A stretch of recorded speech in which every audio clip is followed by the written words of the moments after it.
السلام علیکم ورحمۃ اللہ وبرکاتہ۔ وعلیکم السلام ورحمۃ اللہ وبرکاتہ۔ نحمده ونصلی علی رسول الکریم، اما بعد، فاعوذ باللہ من الشیطان الرجیم، بسم اللہ الرحمن الرحیم۔ ربی اشرح لی صدری ویسر لی امری واحلل عقدۃ من لسانی یفقہوا قولی۔ اللہم فقہنا فی الدین، اللہم انا نسألک علما نافعا وعملا متقبلا ورزقا طیبا۔ انشاءاللہ ہم یہاں سیکھنے کی کوشش کریں گے ازواجی زندگی کے بہترین اصول یا کامیاب ازواجی زندگی کے اصول۔ اس کا ہمیں یہ فائدہ ہوگا کہ زندگی میں ہمیں جب بھی ایسا معاملہ پیش آئے گا تو ہمیں یہ اصول، یہ رول یاد آ جائیں گے۔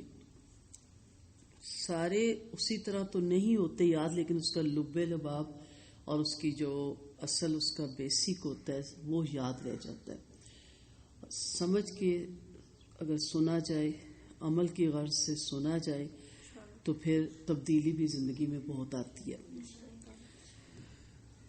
عمر بن عبدالعزیز ایک اموی خلیفہ تھے، سب ان کا نام سنتے ہیں، کتابوں میں بھی پڑھتے ہیں، جس کو نہیں معلوم ضرور ان کی ہسٹری پڑھیں۔ ان کی پیدائش 61 ہجری میں مدینہ میں ہوئی اور وفات حمص میں 101 ہجری میں ہوئی۔ وہ سلیمان بن عبد المالک کی ایک وصیت کے تحت خلیفہ مقرر ہوئے تھے۔ ان کی متقانہ زندگی اور ان کے عدل اور انصاف کی بنا پر ان کو اسلام کی تاریخ میں 5واں خلیفہ راشد کہا جاتا ہے، جبکہ آپ جانتے ہیں خلفائے راشدین 4 ہیں، لیکن انہیں بھی خلفائے راشدین کا لقب دیا گیا، یعنی یہ بھی اس قدر انصاف پسند تھے اور اس قدر عدل کے پہ کام کرتے تھے، مبنی فیصلے دیتے اور ان کی زندگی بہت متقی تھی۔ عمر بن عبدالعزیز بنو امیہ کے شاہی خاندان سے تعلق رکھتے تھے۔ خلافت سے پہلے ان کی زندگی ایک امیرانہ زندگی تھی۔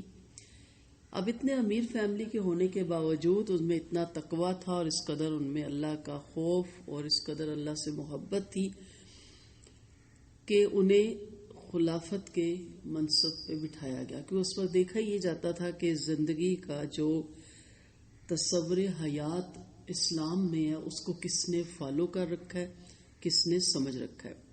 یہ جو میں یہ واقعہ سنا رہی ہوں اس کا مقصد بھی یہی ہے کہ ازواجی زندگی ہے یا زندگی کا کوئی معاملہ بھی ہے، جب تک ہمیں اللہ کا قائم کردہ تصور حیات ہمارے ذہن میں نہیں ہوگا یا اس کو ہم ایکسیپٹ نہیں کریں گے، ہم زندگی میں کسی بھی معاملے میں کامیاب نہیں ہو سکتے۔ اب ہوا یہ کہ خلیفہ بننے کے بعد انہوں نے آرام اور راحت کی زندگی کو مکمل چھوڑ دیا اور نہایت سادہ زندگی اختیار کر لی، کیونکہ جو ذمہ داریاں بڑھتی ہیں، جو انسان اپنا آپ بھولنا شروع کر دیتا ہے۔ ان کی بیوی فاطمہ بنت عبد المالک خود بھی شاہی خاندان سے تعلق رکھتی تھی۔ ان کے پاس کافی زیور تھا جو شادی کے وقت ان کو اپنے میکے کی طرف سے بطور تحفہ ملا تھا۔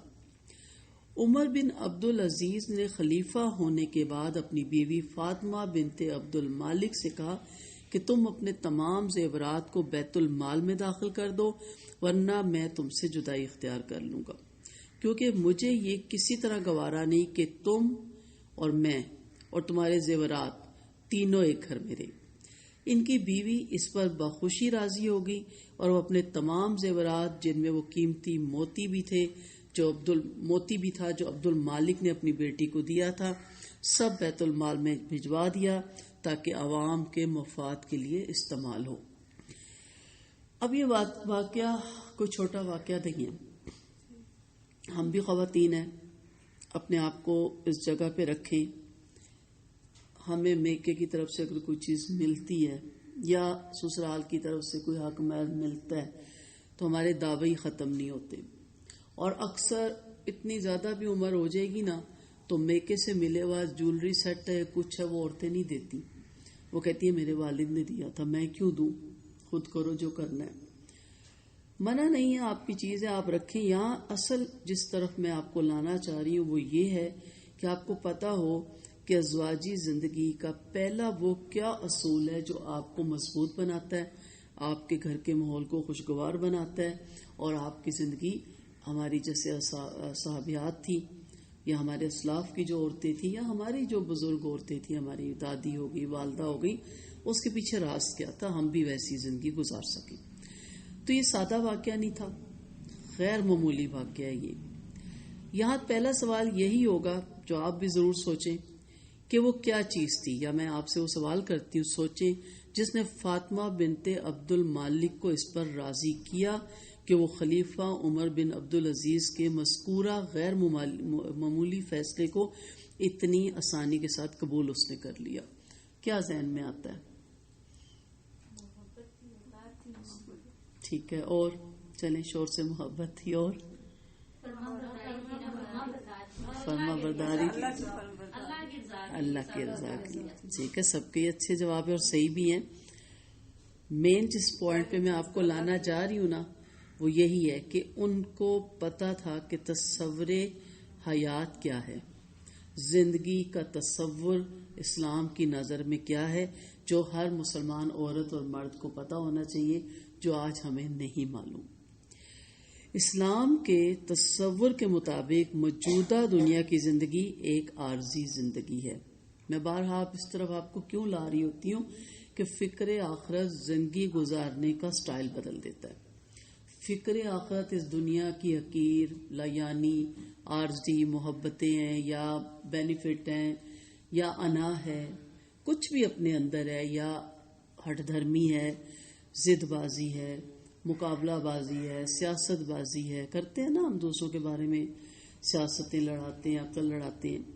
تو میں جب اس طرح کے لوگوں کو دیکھتی ہوں تو میں دل میں ہنس رہی ہوتی ہوں کہ آپ کچھ بھی نہ کریں، آرام سے ریلیکس ہو کے زندگی گزاریں.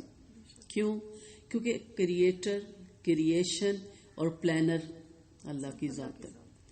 پتا بھی نہیں ہل سکتا، گر بھی نہیں سکتا درخت سے نیچے، ایک پتا بھی نہیں ہل سکتا اس کے حکم کے بغیر. تو ساری دنیا کی طاقتیں بھی مل کے میرے خلاف اگر کوئی پلان کرتی ہیں، کوئی سیاست کرتی ہیں اور بظاہر وہ کامیاب ہو جاتی ہیں، تو یہ ان کی کامیابی نہیں تھی، یہ آزمائش میرے نصیب میں میرے رب نے ازل سے لکھ چھوڑی تھی. ہوا کیا کہ انہوں نے صرف اپنا حصہ ڈالا. ٹھیک ہے، اسی طرح آپ بھی دوسروں کے بارے میں جو مرضی کر لیں، اتنا ہی نقصان اگلے کو پہنچے گا جتنا اللہ نے اس کے نصیب میں لکھا تھا، اور وہ اس کے نصیب کی آزمائش تھی. اس پہ بھی ہم آگے آتے ہیں، آگے جو اصول ہے ابھی ہم اس کو صرف دیکھ رہے ہیں، اور اس کو اس میں سے گزرنا تھا، لیکن میرا صرف اس میں کیا ڈلا؟ حصہ بھی کیا، میں ہاتھ سے تو کچھ نہیں کر سکی.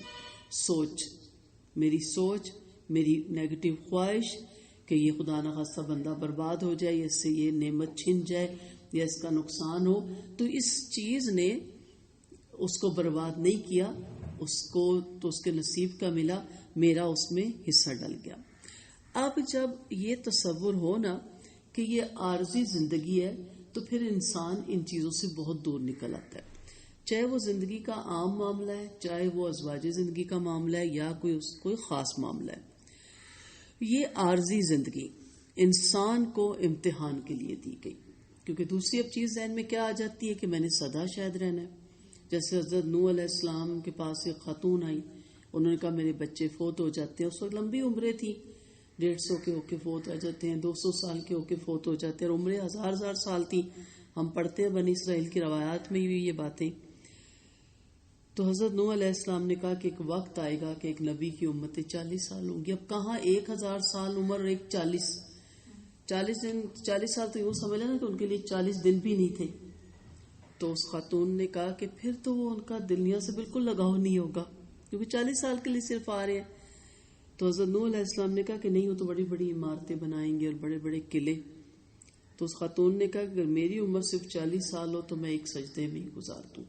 یعنی کہنے کا مطلب یہ تھا کہ کرنا کیا 40 سال کے لیے، یا تو نا 1000-2000 سال. تو اسی لیے قرآن میں بھی آتا ہے لمبی ان کی عمریں ہو گئی تو وہ آخرت سے غافل ہو گئے. ہماری تو عمریں بھی اتنی نہیں ہیں. تو یہ جو عارضی زندگی انسان کو امتحان کے لیے دی گئی، یہ تصور ہمیشہ آپ کے ذہن میں ہونا چاہیے. جب یہ تصور ذہن میں ہوتا ہے نا تو آپ پہلی بات دیکھیں کہ آپ جو اسکولوں میں پڑھ رہے ہیں، یونیورسٹیوں میں جو پڑھ چکے ہیں، کیا ہوتا ہے. ہمیں اس سے غرض نہیں ہوتی کہ ہمارا جو پیپر کے لیے سینٹر بنے گا وہ شاندار ہو. بس جو لسٹ میں نام آ گیا جا کے پہلے چیک کر آتے ہیں. ہم وہاں جا کے بیٹھتے ہیں تو ہم اس سے کرٹیسائز نہیں کرتے کہ اس کے ڈیسک اچھے نہیں تھے، چیئر اچھی نہیں تھی، اس میں لائٹیں اچھی نہیں تھی. ہم کیا کر رہے ہوتے ہیں، سٹارٹ سے لے کے آخر تک ہماری نظر گھڑی پہ ہوتی ہے. ہمیں یہ بھی غرض نہیں ہوتا کہ میرے ساتھ بیٹھنے والی یا بیٹھنے والے کے پاس سونے کا پین تھا، چاندی کا پین تھا، بہترین پین تھا، جو ہتھے چڑھتا ہے، بال پوائنٹ ہے، کوئی پین ہے. اصل چیز کیا ہوتی ہے؟ کیونکہ جب ایگزامنر کے پاس آپ کا پیپر چلا جاتا ہے، جب وہ چیک ہوتا ہے تو اس میں یہ نہیں لکھا ہوتا آپ سونے کے پین سے لکھ رہی تھی، یہ بھی نہیں لکھا ہوتا آپ چاندی کے پین سے لکھ رہی تھی. یہ ہوتا ہے کہ لکھ کیا رہی تھی. اب جو تو صحیح آنسر آپ نے لکھا ہوتا ہے وہ رائٹ، اور جو آنسر غلط ہوتا ہے کیا ہوتا ہے، اس پہ رونگ، کراس مار دیا جاتا ہے نا. یہی معاملہ اس عارضی زندگی کا ہے. اس میں جو آپ کو امتحان کی صورت میں رکھا گیا، اللہ آپ سے یہ نہیں پوچھے گا آپ امیر تھی یا غریب تھی، آپ رئیس تھی یا اسیر تھی. ٹھیک ہے، آپ سے کچھ نہیں پوچھے گا. آپ کا کتنے مرلے کا مکان تھا، کوارٹر تھا، یا آپ جھگی میں رہتی تھی، یہ اس کو پتا ہے، اس نے خود دی ہے. اصل وہ پوچھے گا کہ اس عارضی زندگی میں جو آپ کو امتحان دیا اس کا آنسر کیا تھا، یعنی جو آپ کو ایکشن تھا اس کا آپ کا ریئیکشن کیا تھا. اللہ کا ایکشن ہے غریبی ہمیں دے، ہمارا ریئیکشن کیا ہونا چاہیے؟ واہ ویلا، رونا دھونا، کرٹیسائز، اپنی قسمت کو رونا ہر وقت. اور اوپر سے اگر شوہر غریب مل جائے تو میری تو قسمت ہی خراب ہے، پیچھے سے بھی بھوک دے گی تو آگے بھی بھوک دے گی، کہتے ہیں نا. اب پیچھے کچھ نہیں کہنا، ماں باپ کو کہنا، بہن بھائیوں کو، سارا غصہ آ کے کس غریب پہ نکالا؟ شوہر پہ. اس کو کیا، تم آپ تو 20-22 سال کے بعد اس کے پاس آئیں. میرے رب نے نصیب میں لکھا ہوا تھا، اگر دونوں کے نصیب میں دولت ہوگی تو مل جائے گی. تو انسان کی اصل زندگی جو ہے نا، موت کے بعد دوسری دنیا میں شروع ہوتی ہے. اور یہی فکر آخرت، یہی تصور حیات ہے ہمارا اسلام کا، جو ہمارے اندر سے اور ہمارے آنے والی نسلوں کے اندر سے ختم ہوتا جا رہا ہے. موت کے بعد آنے والی زندگی جب شروع ہوگی نا، تو اس وقت وہ خاتون جو اپنے شوہر کی اطاعت گزار کا ذہن میں آتی غلامی آ جاتی ہے. غلامی نہیں ہے، فرما برداری ہے. جیسے آپ ماں باپ کی فرما بردار کتنا لوگ اپریشیٹ کرتے ہیں، کتنی اچھی بچی ہے، جدھر سے گزرتے نا یہ بہت نائس بچی ہے. فرما بردار بہن، سر اٹھا کے بھائی چلتے ہیں کہ ہماری بہنیں بہت اچھی ہیں، ہمارے آگے سر اٹھا کے بات نہیں کرتی. برا بھی نہیں لگتا نا، کتنا اچھا لگتا ہے. ہر رشتے میں فرما برداری پسندیدہ ہے نا. کوئی آفس میں آپ کام کر رہے ہیں، وہاں آپ دیکھ لیں، آپ فرما بردار اگر جاب کر رہے ہیں تو آپ کا باس بہت خوش ہوتا ہے. کام تو سب کر رہے ہیں لیکن کہتے ہیں نہیں، اس کے اندر یہ بہت اچھی عادت ہے. یہی چیز شوہر کے پاس آتی ہے تو کیا کہا جاتا ہے؟ زیادہ ہی نیچے لگ گئی ہو. کیوں کہتے ہیں ہم؟ میں پڑھ رہی تھی کل، سوچتی تھی کتنی گہری بات ہے کہ اگر کوئی لڑکی شوہر سے ڈیورس لے لے، اللہ نہ کرے، تو سب کہتے بہت اچھا کیا. ایسے بندے کے ساتھ رہنے کا کوئی فائدہ نہیں تھا، اچھا ہوا آزادی ملی ہے، ریلیکس ہو جاؤ، اور بہت ہے، چلو ٹریٹ دو، جان چھٹی تمہاری. اور جب ایک بندہ نوکری سے نکالا جائے تو کیا کہتے ہیں؟ تمہاری نہیں چلنی تھی وہاں مرضی، جاب آفس کی چلنی تھی. مذاق بنایا ہوا تھا جاب کو، اب نوکری چلی گی دوبارہ ملے گی. کتنا کرٹیسائز کرتے ہیں ہم. عورت کو نہیں کرتے کہ تم نے اپنی مرضی کیوں چلائی، گھر میں شوہر کی بھی تو چلانے دیتے نا. بالکل، یعنی ہمارا تصور اپوزٹ ہوتا ہے. کیوں؟ کیونکہ جب آپ کو میرا پچھلا لیکچر یاد ہو، میرا جسم میری مرضی، ہوا کیا کہ ہمارے ذہنوں میں یہ ڈال دیا گیا کہ ہم ہر جگہ فرما برداری کریں گے، جاب میں بھی فرما برداری کریں گے، لیکن شوہر کے پاس پہنچیں گے تو سارے بدلے اس سے لیں گے، اگلے پچھلے. تو میں کیا بات کر رہی تھی کہ جب وہ زندگی شروع ہوگی تو کیا کہا جائے گا کہ وہ عورت جو 5 وقت کی نماز پڑھتی ہے، رمضان کے روزے رکھتی ہے، یعنی جو ہمارے اسلام کے 5 پلر ہیں، اور اپنے شوہر کی فرما بردار ہے، تو جنت کے 8 دروازوں سے پکاری جائے گی. اب اس زندگی کا پتہ ہی کوئی نہیں.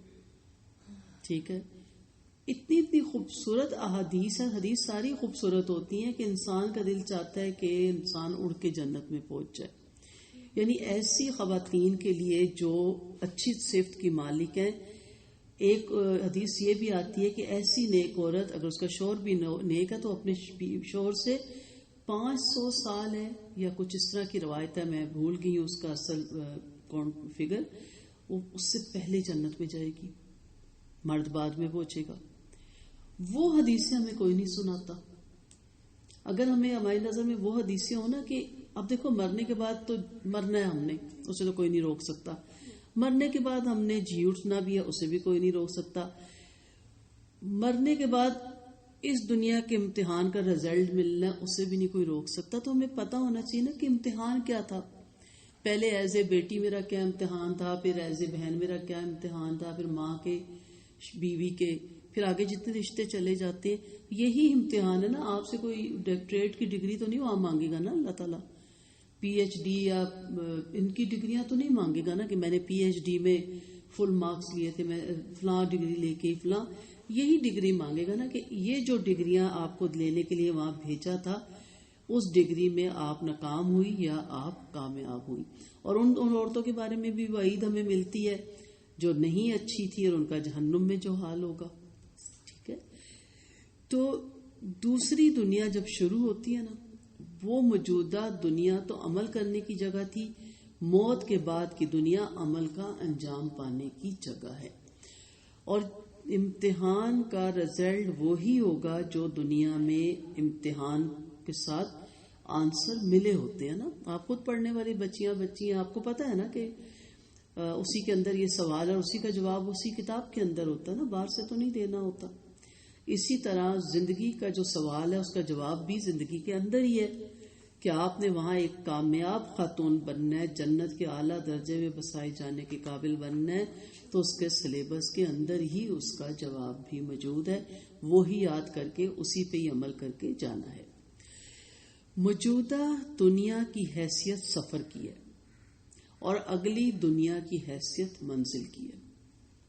منزل خوبصورت کرنے کے لیے انسان پر مشقت سفر سے بھی گزرتا ہے. منزل مثلا ڈاکٹر بننا ہے تو کتنا مشکل سفر ہے. کوئی بھی آپ اس کے اوپر فٹ کرتے چلے جائیں کہ منزل خوبصورت ہو، اس کے لیے سفر کی مشقتیں برداشت کرنا بہت ضروری ہے اور اس کے لیے صبر بھی بہت ضروری ہے. اب اپنی منزل کھوٹی کرنی ہے یا اپنی منزل بہترین کرنی ہے وہ بھی اپنے ہاتھ میں ہے. جو یہاں بہترین ہے اس کی منزل بھی بہترین ہوگی نا. جو یہاں بدترین ہے اس کی منزل کیسے بہترین ہو سکتی ہے؟ اگر آپ بدترین بیٹی، بدترین بہن، بدترین ماں ہے، بدترین بیوی ہے، تو وہاں آپ بہترین جنت کی عورت کیسے ہو سکتی ہے؟ ہر طرف سے آپ کو گھیر نہیں لیا جائے گا. بد زبان ہے آپ. میں مردوں کو تو نہیں کہہ سکتی، ہمارا تو عورتوں کے ساتھ ہی سرکل چلتا ہے. ہر جگہ اپنے آپ کو رکھے نا. منہ پھٹ ہے، ہٹ دھرم ہے، ضد لگاتے ہیں، کوئی بات ماننے کو تیار نہیں ہوتے. عورتیں کرتی ہیں، حیرانگی ہوتی ہے، بتانا پڑتا ہے بیٹھ کے. اللہ کا شکر ہے سمجھ جاتی ہیں، یہ نا کہ وہ سمجھتی نہیں.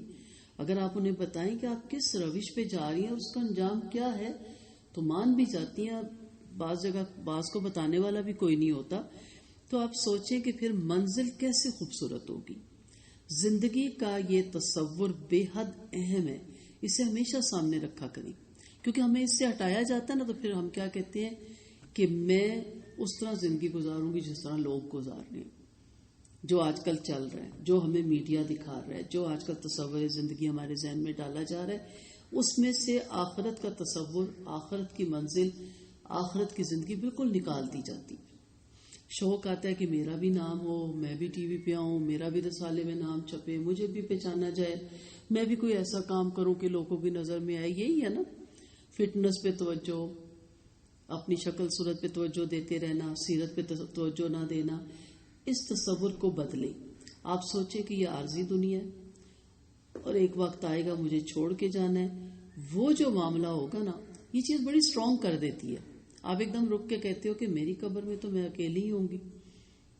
جن کی خاطر میں اپنا رنگ روپ بدلوں گی، حلیہ بدلوں گی، اپنا لباس بدلوں گی، جن کو خوش کرنے کے لیے دیکھا جائے تو آپ اپنے آپ کو نہیں خوش کر رہے ہوتے، آپ دوسروں کی خوشی میں جی رہے ہوتے. اس کو یہ پسند نہیں، اس کو وہ پسند نہیں، وہ یہ پسند نہیں کرتا. آپ کو کیا پسند ہے؟ آپ سے اگر ہر ایک سے اپنے ذاتی پوچھا تو انسان کہتے ہیں کچھ بھی نہیں، میں تو سمپل سی لائف گزارنا چاہتا ہوں. ہر کوئی روپ دھارا ہوا ہے دوسروں کی خاطر. آپ اللہ کی خاطر روپ دھار لینا. جو اللہ کو روپ پسند ہے پھر جو مرضی کوئی کرتا رہے، آپ پرواہی نہ کریں. وہ موجودہ دنیا کے معاملے کو ثانوی چیز بنا دیتا ہے. اس زندگی کا یہ تصور بے حد اہم ہے. اور اگلی دنیا کے معاملے کو اولین چیز، یعنی جو بعد میں آنی ہے وہ پہلے آ جاتی ہے، اور جو یہ پہلے والی ہے وہ بعد میں چلی جاتی ہے کہ اس کی کوئی اتنی حیثیت نہیں، اصل حیثیت ہے آخرت کی. اس تصور کے تحت آدمی کا یہ ذہن بنتا ہے کہ موجودہ دنیا کا نقصان عارضی نقصان ہے. اصل اہمیت کی بات یہ ہے کہ آدمی اگلی دنیا کے نقصان سے بچ جائے. اور یہ تصور کسی عورت یا مرد کو اس قابل بناتا ہے کہ وہ آخرت کے انعام کی امید میں موجودہ دنیا کے کھونے کو برداشت کر لے. سمجھ آ رہی ہے بات؟ جب آپ یہ ذہن میں رکھیں گے تو آپ کو ایک دم دل چاہے گا کہ جس طرح میں احترام، محبت، خیال اپنے والد کا کرتے تھے نا، اب بڑے ہو گئے، ابھی بھی بچیاں بہت کرتی ہیں اپنے پاپا کے ساتھ. ہر بچی کو بہت ہوتا ہے، یہ فطرتی ایک عمل ہے. پھر اسی طرح بھائیوں کے ساتھ، بھائی بہت پیارے ہوتے ہیں. آپ اپنے گھروں میں ہوتے ہیں، ان کا سر بھی دکھ جائے آپ جہاں نماز پہ بیٹھ جاتے ہیں، بہت اچھے لگتے ہیں. یہ بھی ہمارے اندر سے کھرچ کے بھی نہیں کوئی نکال سکتا. کچھ بھی کر دیں آخر ہم کہتے ہیں اب کیا کریں، بھائی ہے. بیٹے تو بہت ہی عزیز ہوتے ہیں ماؤں کو، جب تک وہ کھائیں نہ، گھر نہ آئیں، ماؤں کی نیند اڑی رہتی ہے. شوہر کیوں نہیں عزیز ہوتے؟ وہ کیوں نہیں اچھا لگتا؟ اور لگتا بھی ہے نا، چلے یہ نہیں میں کہتی نہیں اچھا لگتا، اظہار کیوں نہیں ہے؟ جس کو سب سے زیادہ اظہار کی ضرورت تھی، چلے جی بہت برا ہے یہ بھی مان لیا. کئیوں کے والد کتنے سخت ہوتے ہیں، کس قدر سخت مزاج ہوتے ہیں، کتنی پابندیاں لگاتے ہیں، پھر بھی اچھے لگتے ہیں. کئی دفعہ اپنی دیکھے تو اپنی بیوی کے ساتھ، یعنی اب ہماری ماں کے ساتھ بہت لاڈے ہوتے ہیں، لیکن ہمیں تو کہتے ہیں ہمارے تو پاپا ہے نا، کتنے اچھے لگتے ہیں. کئی دفعہ بھائی دیکھیں کتنے اڑیل ہوتے ہیں، کتنے اکھڑ ہوتے ہیں، کتنا تنگ کرتے ہیں، کتنا بے سکون کرتے ہیں، بال لڑ کے آ جاتے ہیں، چاقو چھریاں تک چلا کے آ جاتے ہیں. ہم ان کی ٹیک بن جاتے ہیں، ہم ان کی ڈھال بن جاتے ہیں، ہم ان کے آگے کھڑے ہو جاتے ہیں.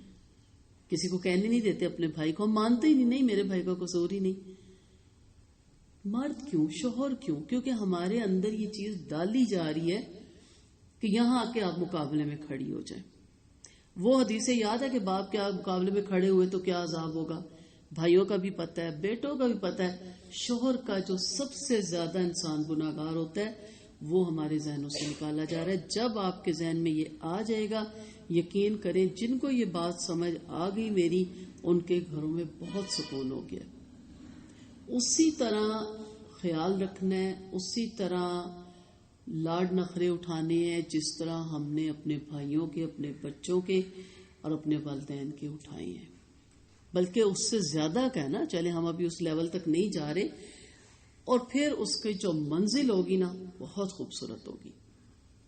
ایک بندہ پھر بھی ریگارڈ نہیں دے رہا، پھر بھی نہیں صلہ دے رہا. اول تو یہ امپاسبل ہے کہ آپ کی طرف سے پیار آئے، قربانی آئے اور آگے سے نہ کچھ ملے. میں مان ہی نہیں سکتی. چلے مان لیا نہیں مل رہا، لیکن آخرت میں جو ریگارڈ ملے گا نا اس میں بڑے بڑے حسرت کریں گے. اس بنا پہ نہیں کہ آپ پی ایچ ڈی تھی، آپ ڈاکٹر تھی، آپ بڑی خوبصورت تھی، یا بہترین ماڈلنگ کرتی تھی، یا بہترین ریسپشنسٹ تھی. اس لیے نہیں ملے گا، اس لیے ملے گا کہ آپ بہترین وائف تھی. اس کا اجر بہت زیادہ ملے گا. حضرت آسیہ ہے جو حضرت ان کا واقعہ ہم سنتے ہیں، فرعون کی بیوی کا، کتنا خوبصورت واقعہ. اس سے زیادہ سخت تو شوہر کسی کا نہیں نا، کیلے تو نہیں ٹھکواتا نا ہاتھوں پہ. تو یہ ذہن میں ضرور رکھیے گا کہ حضرت آسیہ کا پھر مقام اس جگہ کیوں ہوا. اس تصور کا تعلق جس طرح زندگی کے دوسرے معاملات سے ہے نا، اسی طرح اس کا تعلق عورت اور مرد کی شادی شدہ زندگی سے بھی ہے. شادی شدہ زندگی میں بار بار ایسا ہوتا ہے کہ ایک کو دوسرے کی طرف سے کوئی ناخوشگوار تجربہ پیش آتا ہے، ایک کو دوسرے کی طرف سے کوئی نقصان پہنچ جاتا ہے، ایک کی امید دوسرے کے ساتھ پوری نہیں ہوتی. ایسی حالت میں جو لوگ صرف موجودہ دنیاوی زندگی کو سب کچھ سمجھتے ہوں، وہ ناخوشگوار تجربہ پیش آنے کے بعد غصے میں آ جاتے ہیں. اس کے بعد وہ معتدل تعلقات کے قابل نہیں رہتے. ان کی زندگیاں یا تو آہوں، سسکیوں اور آنسوؤں میں گزرتی ہے، یا وہ تعلق کو توڑ کر تنہا زندگی گزارنے کے لیے تیار ہو جاتے ہیں. اور دونوں ہی صورتوں یکساں طور پر انسان کے لیے تباہ کن ہے، عورت کے لیے بھی اور مرد کے لیے بھی۔ تو دونوں کو یہ سمجھنا چاہیے کہ اس عارضی زندگی میں اپنے گھر کو پرسکون بنانے کے لیے یہ ذہن میں رکھنا ہے کہ بس کچھ عرصے کی یہ دنیا ہے، پھر آخرت میں چلے جانا ہے۔ اسلام کے تصور حیات کے مطابق موجودہ دنیا کی زندگی امتحان کی زندگی ہے، اور وہ ہر ایک کے لیے امتحان ہے، خواہ وہ بظاہر اچھی حالت میں ہو یا بری حالت میں ہو۔ اس دنیا میں خوشی کی حالت بھی ایک امتحان ہے اور غم کی حالت بھی ایک امتحان ہے۔ یہاں آرام بھی امتحان ہے اور تکلیف بھی امتحان ہے، ٹھیک ہے۔ اس لیے اپنے شور کو چھوڑ کے دوسروں کے شور پہ رشک کرنا بے وقوفی ہے۔ کسی کا کس طرح کی عادت ہوگی، کسی کی کس طرح کی، عورتوں میں بھی تو فرق ہوتا ہے نا، کسی کی بیوی کس عادت کی ہوتی ہے، کسی کی کس عادت کی ہوتی ہے۔ دونوں کا اپنی جگہ امتحان ہوتا ہے۔ حقیقت یہ ہے کہ موجودہ دنیا میں زندگی کا ہر نقشہ امتحان کا نقشہ ہے۔ جس عورت یا مرد کو جو زندگی ملی ہے وہ اس کے لیے ایک امتحان کا ایک پرچہ ہے، اسی پرچے کو حل کریں۔ پرچہ پھاڑ دیں گی، دوسرے کالج میں ایڈمیشن لیں گی تو وہاں بھی امتحان ہے، نہیں پڑھے جا رہے سبجیکٹ چینج کر دیں گی تو اس کا بھی امتحان ہے، ڈگری تو نہیں ملتی نا۔ اسی طرح خدا نہ خواستہ کتنے شوہر بدلیں گے آپ، کتنی بیویاں بدلیں گے آپ، سبھی جگہ امتحان ہے۔ بظاہر ایک چیز پہلے بڑی خوبصورت لگتی ہے اور بعد میں پتہ چلتا ہے کہ اس کے اندر کس قدر مشکلات ہیں۔ اولاد انسان کتنا چاہ سے مانگتا ہے، یہ کہا گیا یہ وہ آزمائش ہے جسے انسان خود مانگتا ہے، اسے بھی آزمائش کہا گیا، مال کو۔ اور پھر وہ اولاد پالنے میں جو دکھ اٹھاتا ہے انسان، ان کی بیماریاں، ان کی تکلیفیں، ان کے جھگڑے، بہت سے مسائل، اور سب سے بڑا دکھ جب وہ شادی کر کے آپ کو اگنور کرتے ہیں، جب آپ اکیلے بیٹھے ہوتے ہیں، وہی بیٹے آپ کو سلام کرنے کے روادار نہیں، یا ملک ہی چھوڑ جاتے ہیں، دوسرے ملکوں میں چلے جاتے ہیں، تو وہ کیا کیفیت ہوتی ہے؟ انسان کیا کہتا ہے، اس دن کے لیے میں نے اولاد مانگی تھی۔ ہر صورت امتحان ہے، اور جب وہ اولاد ہوتی ہے تو کتنی خوشی ہوتی ہے۔ اس لیے شادی بھی ایک بہت بڑا امتحان ہے، کیونکہ اسی کے ارد گرد زیادہ امتحان چلتے ہیں۔ یہاں ہر ایک یکساں طور پر اپنا اپنا امتحان دے رہا ہے، گویا کہ موجودہ دنیا ایک بہت بڑا امتحان حال ہے۔ یہاں کسی عورت یا مرد کو جو کچھ ملتا ہے وہ اس کے لیے امتحان کا ایک پرچہ ہے۔ بظاہر اس دنیا میں زندگی کے بہت سے نقشے دکھائی دیتے ہیں، مگر اپنی حقیقت کے اعتبار سے ہر نقشہ ایک نقشہ امتحان ہے۔ ہر ایک کو کسی نقشہ امتحان میں رکھ کر اس کو جانچا جا رہا ہے۔ تو کتنا بدلیں گے؟ یہاں آرام سے، سکون سے، قرآن و سنت کو سامنے رکھتے ہوئے آپ زندگی گزاریں۔ آپ اپنے گھر کی ملکہ، آپ اپنے گھر کی رانی، آپ اپنے گھر کی ٹوٹلی آپ کے ہاتھ میں کنٹرول، اور آخرت میں تو آپ کو جنت الفردوس کے اعلیٰ درجے اور اپنے محل، اپنی چوائس۔ آپ اس شوہر کے ساتھ شادی کرنا چاہیں تو کریں، نہیں کرنا چاہیں تو کوئی پابندی نہیں ہے۔ اللہ کرے ہمارے شوہر اور ہم اکٹھے جنت میں جائیں، لیکن اس میں اگر کوئی نیک ہے تو وہ جنت میں جائے گا، جو نہیں نیک ہے وہ جنت میں جائے گا ہی نہیں، ٹھیک ہے۔ عورت یا مرد، خواہ وہ شادی شدہ ہوں یا غیر شادی شدہ، ہر صورت میں ان کو طرح طرح کے حوال پیش آتے ہیں۔ ان حوال کے دوران ان کے اندر بار بار مختلف قسم کے منفی جذبات ابھرتے ہیں۔ کبھی ان کو کسی سے شکایت ہو جاتی ہے، کبھی ان کو کسی کے ہاتھوں نقصان اٹھانا پڑتا ہے، کبھی کسی کی بات پر ان کو غصہ آ جاتا ہے، کبھی کسی کے خلاف حسد کے جذبات ابھر جاتے ہیں، کبھی وہ چاہتے ہیں کہ وہ انتقام لے، کبھی وہ غیر منصفانہ طور پر اپنا قبضہ قائم کرنے کے لیے منصوبے بناتے ہیں، کبھی وہ کسی کا حق ماننے کے در پہ ہو جاتے ہیں۔ اس طرح کے حالات میں عورت اور مرد دونوں اپنی جائز حد سے باہر نکل جاتے ہیں۔ وہ جذبات سے مغلوب ہو کر سب کچھ کر ڈالنا چاہتے ہیں۔ جب وہ کوئی چیز کھوتے ہیں تو اس کا کھونا ان کے لیے ناقابل برداشت بن جاتا ہے۔ ایسے حالات میں اسلام کا تصور حیات کسی عورت یا مرد کا سب سے بڑا مددگار ہوتا ہے کہ چلی گئی، یہ میری تھی نہیں چیز، میری ہوتی تو مجھ سے جاتی نہ، اور اگر میری تھی پھر بھی چلی گئی تو کوئی نہیں، مجھے اس کا بہترین نعم البدل آخرت میں مل جائے گا۔ اس تصور حیات کا یہ نتیجہ ہے کہ وہ دنیا کی مادی فائدہ اور نقصان کو ثانوی چیز بنا دیتا ہے اور آخرت کے فائدے اور نقصان کو اولین اہمیت دیتا ہے۔ اسی طرح اسلام کا عقیدہ عورت یا مرد کو اس قابل بناتا ہے کہ وہ ہر نقصان کو گوارا کر کے اپنے آپ کو اعتدال کی حالت پہ قائم رکھے، وہ ہر صدمے کو وقتی چیز سمجھ کر اس کو نظر انداز کرے۔ اسلام کا تصور حیات کسی عورت یا مرد کا یہ مزاج بناتا ہے کہ وہ نقصان کے بعد بھی عظیم فائدے کی امید رکھے کہ یہ جو نقصان ہوا ہے اس کے بعد کوئی نہ کوئی میرے لیے اس میں فائدہ ہوگا، کیونکہ ہم اللہ کی حکمتوں کو نہیں جانتے۔ وہ دنیاوی معاملے سے محرومی کے باوجود یہ یقین رکھے کہ زیادہ بڑی چیز اب بھی آخرت کے انعام کی صورت میں اس کے پاس محفوظ ہے اور وہ اللہ کی رحمت سے اس کو مل کر رہے گی۔ تو ہمیں اس امتحان میں کامیاب ہونا ہے۔ جو بھی ہماری لائف ہے، ہماری لائف کے اندر جو بھی پرچے ہیں، بعض کی اولاد کتنی ناخلف پیدا ہو جاتی ہے، کتنا بڑا امتحان ہے، اس وقت بھی صبر کا دامن نہیں ہاتھ سے چھوڑنا۔ مائی کا کام ہوتا ہے کہ وہ پولائٹ ہو کر اپنے بیٹے کو محبت شفقت سے بتاتی رہے اپنے بچوں کو، اور ایک وقت آتا ہے کہ وہ بچے واپس پلٹ آتے ہیں۔ تو ہر جگہ وہ امتحان سے ایک انسان گزرے گا۔ حقیقت یہ ہے کہ کامیاب ازواجی زندگی کا بھی ایک نقشہ امتحان ہے، اور بظاہر ناکام ازواجی زندگی کا بھی ایک نقشہ امتحان ہے۔ زندگی کے دونوں ہی نقشے میں اصل قابل لحاظ بات یہ ہے کہ عورت اور مرد منفی رد عمل سے اپنے آپ کو بچائیں اور اپنے آپ کو مثبت رد عمل پہ لے کر آئیں۔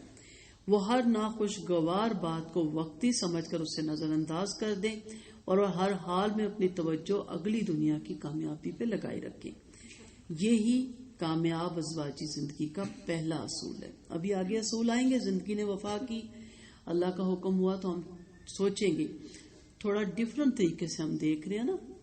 ہمیں پتہ ہے کیا عورت کے حقوق ہیں، کیا مرد کے ہیں، کیا عورت کے فرائض ہیں، کیا مرد کے، سب ہمیں پتہ ہے۔ وہ اس وقت تک آپ ادا نہیں کر سکتے جب تک آپ کو یہ نہ پتا ہو کہ یہ دنیا عارضی ہے۔ اگر میرے حقوق میں تھوڑی بہت کمی بھی ہو گئی کوئی فرق نہیں پڑتا، میری طرف سے کوئی کمی پیشی ہوگی تو بہت فرق پڑے گا۔ میرا رب مجھ سے یہ نہیں پوچھے گا کہ ہاں بتا تیرا حق کس کس نے ادا نہیں کیا۔ یہ تو سوال میرے سلیبس میں آئے گا ہی نہیں۔ میرے سلیبس میں یہ سوال آئے گا کہ تم بتاؤ تم نے کس کس کا حق مارا، اور وہاں عورتیں اپنے شوہر کے حق مارنے میں بہت آگے نکل جائیں گی۔ حدیث ہمیں بتاتی ہے نا شکرے پن میں، لان تان کرنے میں، شکایتیں لگانے میں، ہر چیز میں آگے۔ دو عورتیں بیٹھیں گی تو سب سے پہلے کرٹیسائز کسے کریں گی؟ اپنے شوہر کو، جس کی اس قدر اطاعت ہے۔ اور یہی امتحان ہے، اسی میں آپ کا امتحان ہے نا۔ اور یہی ہمارے ذہنوں میں ڈالا جاتا ہے کہ وائی کیوں میں کروں اطاعت۔ ٹھیک ہے، چلیں آپ کو ایک شوہر کی اطاعت کرنی ہے، بچوں کو تو ماں کی بھی کرنی ہے، باپ کی بھی کرنی ہے، تو بچے تو زیادہ مظلوم ہو گئے، کل اٹھ کے کریں گے وائی کیوں ہم ماں باپ کی اطاعت کریں۔ بہت بری بات ہے، برا لگتا ہے نا یہ جملہ۔ ان کا برا لگتا ہے تو عورتوں کا نہیں برا لگتا، تو کوئی مظلوم نہیں ہے آپ کے۔ اگر آپ کو شوہر کی، اور میں نے کہا نا اطاعت کا مطلب غلامی نہیں ہے، جو سلیبس میں ہے جس طرح آپ نے اپنی ازواجی زندگی گزارنی ہے۔ مرد کے لیے بھی بڑی حدیثیں ہیں، وہ آگے ہم پڑھیں گے کہ ایک حدیث کا مفہوم ہے نا کہ اچھے لوگ بااخلاق عورتوں کے ساتھ اچھے ہوتے ہیں، کمینے لوگ کمینی حرکتیں کرتے ہیں۔ لفظ یوز ہوا ہے، کمینہ پن ان مردوں میں ہوتا ہے۔ وہ ہمارا موضوع نہیں ہے نا، ہم نے تو اپنے سوال کے جواب ڈھونڈنے ہیں نا کہ مجھے آخرت میں کامیاب کیسے ہونا ہے۔ تو اس کے سوا کوئی بھی دوسرا اصول موجودہ دنیا میں قابل عمل نہیں ہے۔ جب تک آپ آخرت کا تصور سامنے نہیں رکھیں گے آپ خوش نہیں رہ سکتے، آپ زندگی میں کامیاب نہیں ہو سکتے۔ قرآن کی جو سورت ہے سورت فجر، اس میں 15 اور 16 نمبر آیت ہے، اس کا ترجمہ ہے، پس انسان کا یہ حال ہے کہ جب اس کا رب اس کو آزماتا ہے اور وہ اس کو عزت اور نعمت دیتا ہے تو وہ کہتا ہے میرے رب نے مجھ کو عزت دی، اور جب وہ اس کو آزماتا ہے اور وہ اس کا رزق اس پر تنگ کرتا ہے تو کہتا ہے میرے رب نے مجھے تذلیل کر دی میری۔ قرآن کی اس آیت میں اللہ کی تخلیقی سکیم کو بتایا گیا۔ اس سکیم کے مطابق، پلان کے مطابق انسان کی تخلیق کا اصل مقصد کیا ہے؟ آزمائش، یا ذہنی طور پہ تیار ہو جائیں، ڈرانے کے لیے نہیں، کیئرفل ہونے کے لیے۔ پیدائش سے لے کے آخرت تک امتحان ہی امتحان، اور موت کا امتحان تو پھر بہت ہی سخت ہے۔ یہاں اگر کسی مرد یا عورت کو مادی نعمت زیادہ ملتی ہے تو وہ اس کے لیے آزمائش کا ایک پرچہ ہوتا ہے، اور اسی طرح اگر کسی عورت یا مرد کو مادی ساز و سامان کم ملتا ہے تو وہ بھی اس کے لیے امتحان کا ایک پرچہ ہوتا ہے۔ لیکن نادان لوگوں کا یہ حال ہوتا ہے کہ مادی فراوانی ہو تو وہ احساس سے برتری میں مبتلا ہو جاتے ہیں. اکثر دیکھا نا مردوں کے پاس پیسہ آ جائے تو ہی بیویاں پوری لگنے لگ جاتی ہیں. ہوتا ہے نا, عورتوں کو کوئی سیٹ اچھی مل جائے, پوسٹ مل جائے تو پھر انہیں اپنے شوہر برے لگنے لگ جاتے ہیں. اور اگر مادی تنگی ہو تو وہ احساس کمتری کا شکار ہو جاتی ہے. مگر یہ دونوں قسم کے رد عمل خدا کی اسکیم کے خلاف ہے. ہمیں دونوں صورتوں میں اس میں پورا اترنا تھا, اور آپ جانتے ہیں کہ صبر کس پہ کرنا تھا اور شکر کس پہ کرنا ہے. سچے لوگ وہ ہوتے ہیں جو دونوں حالتوں میں یکساں طور پہ مطمئن رہے. مادی فراوانی ان کو تواضع کے رویے سے نہ ہٹائے اور مادی تنگی ان کو شکایت اور بددلی کی کیفیت میں مبتلا نہ کرے. دونوں حالتوں میں وہ یکساں طور پر مثبت نفسیات پر قائم دیں. ایسے مطمئن روحیں ہیں جو دنیا میں اعتدال کی روش پر قائم رہیں گی, اور یہی وہ روحیں ہیں جن کے لیے آخرت میں جنت کے دروازے کھولے جائیں گے. اللہ سے دعا ہے کہ اللہ تعالیٰ ہمارے لیے بھی جنت کے دروازے 8 دروازے کھولے اور ہمیں 8 دروازوں سے بلائے. لیکن اس کے لیے ہمیں کرنا کیا ہے کہ اس کے لیے ہمیں اب یہ کرنا ہے کہ ہم نے آخرت کے تصور کو سامنے رکھتے ہوئے اپنے رویے چینج کرنے ہیں, اپنے گھر کے حالات چینج کرنے ہیں, اور اتنے چینج کرنے ہیں کہ ایک دم سے حیرانگی بھی ہو کہ اتنی بڑی تبدیلی کیسے آئی. سمجھ لیں آج ہماری پیدائش ہوئی, سمجھ لیں آج ہمیں عقل آئی, ہمیں آج سمجھ آئی.